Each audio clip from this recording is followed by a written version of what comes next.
It's the New England Take. I'm AJ Kierstead. Today I'm joined by a filthy MAGA election stealer believer, Dexter Tarbox, who claims to be a contributor for the NewEnglandTake.com. We'll see whether that's the case in 10 minutes or not. Welcome back to the show.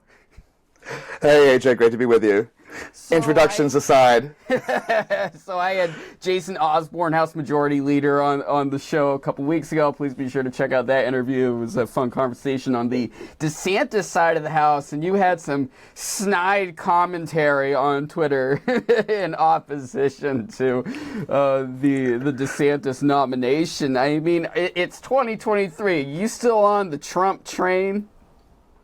Well, firstly, I think it's probably worth noting that I'm never particularly keen on just unequivocally fixing my vote this far ahead of the election.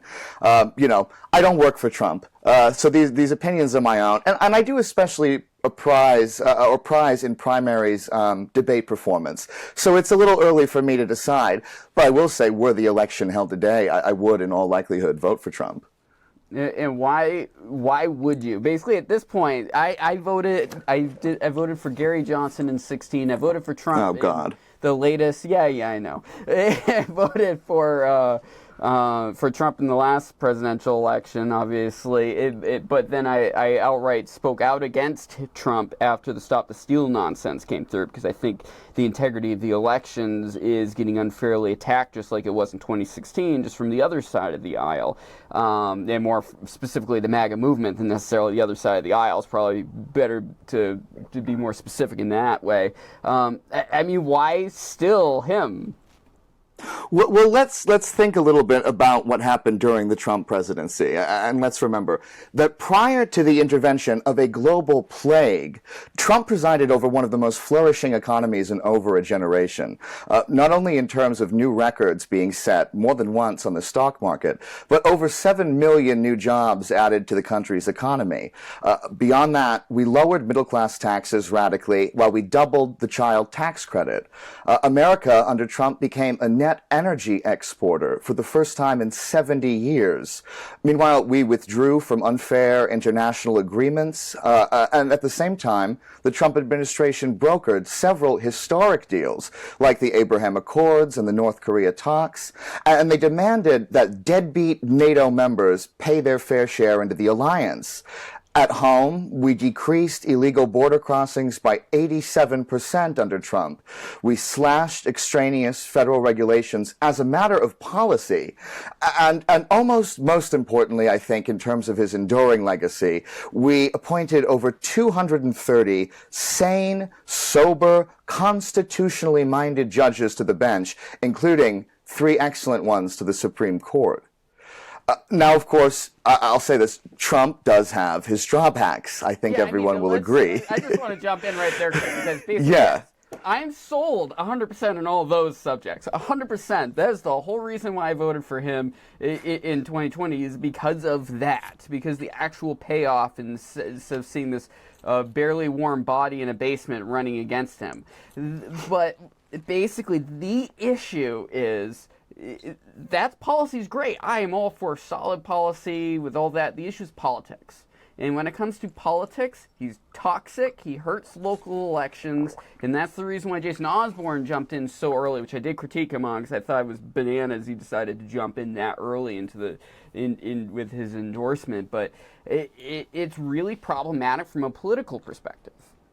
Well, and the rationale behind Osborne's endorsement was one of the things that sort of annoyed me the most about his statements, was namely that because so many members of my caucus are supporting Trump, I have to essentially re-educate them with my endorsement this early. But I would say the biggest drawback from Trump, and it's sort of, but it is related to policy in his administration, actually, is his apparent difficulty that he has identifying likely traitors. So the worst things in my memory that mar his administration all seem to be associated with those kind of sneaky scumbags who sometimes made their way into the administration. And we're still dealing with the consequences of some of these. Christopher Wray, the FBI director, is a good example. General Milley would be another. So that's a problem that can't be totally ignored. And it's the biggest policy problem that I can see when I look at Trump. But as for the personality, the so-called toxic personality, I admit that most people seem to think of it as a hindrance, but I actually see it as one of his principal advantages. I am just fed up with tiresome nags holding the floor in political life. And Trump is the perfect anecdote for that. And I'm not risk averse in my politics. I'm a zealot. And I simply refuse to live in a nation of Romneys. I totally understand that. I mean, trust me, by the time 2017 rolled around, I was on the Trump train. I was laughing at every crazy thing he was saying. And trust me, that CNN town hall, that performance he had, just wrecking that terrible reporter that was running. Fantastic. An amazing performance. The calling out of that weirdo that was suing him for sexual assault with no solid story or any evidence whatsoever, with the calling of the name of her dog, which I won't say right now because we're a PG-13 show, not an R show. But I really don't know if it's really gonna pay off for the party. Like, what's it gonna do to the Republican Party?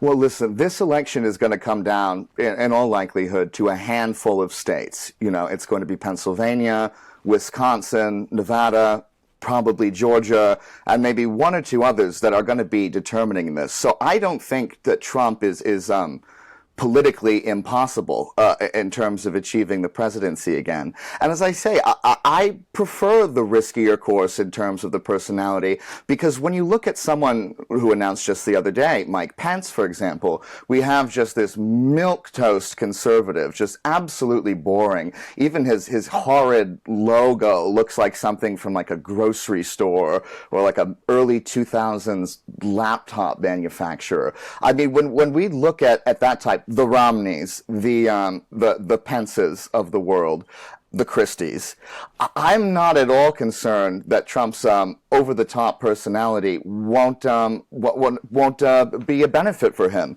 against people like that on a similar stage. And of course, old man Biden, he stands well and above. But what are we going to do when it comes down to the rest of everyone that's going to be running? We ended up with these tremendous failures with Carolyn Leavitt and General Bolduc, which just were horrible selections for the audience. Like, is there a medium between the MAGA Republican and the regular, like, traditional Republican / libertarian crowd that vote on the right to make this work? Because right now it seems like we're only getting one extreme or the other. We're either getting super MAGA or anti-MAGA. Well, when you look at Bolduc and you look at Leavitt, in that election, it was misused, as in the Democrats did not put forward an honest message, but abortion really took control of the scene during that election. And when we're looking at, for instance, DeSantis versus Trump, we see that DeSantis is the one who goes harder towards the position, the far-right position on abortion. And by that logic, should be less electable than Trump, who prefers a state-by-state solution.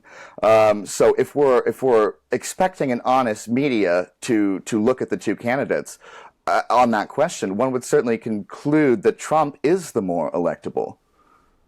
All right, we've got 1 minute here. What's your opinion on DeSantis? Like, we've kind of beaten around the bush with regards to some of the toastiest of milquetoast of Republicans in the party, but what about DeSantis, which at least has some personality and is actually beginning to strike out against Trump? Well, I will say that he's not milquetoast in terms of he takes, I wouldn't say in terms of personality, but in terms of the policy positions he takes, he's very strong.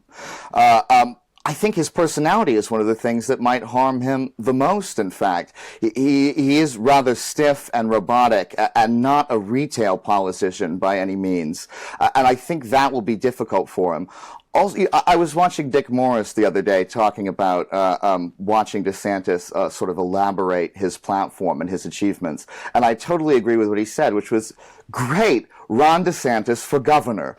He is a fantastic governor for Florida, and I fully endorse him for that role. For the presidency in this election, I don't think that he has it. Dexter Tarbox, thanks for joining me. Thanks, AJ. thenewenglandtake.com. Like and subscribe if you're checking this out on YouTube. New episodes every Tuesday and Thursday on our YouTube channel. Be sure to hit us up over there.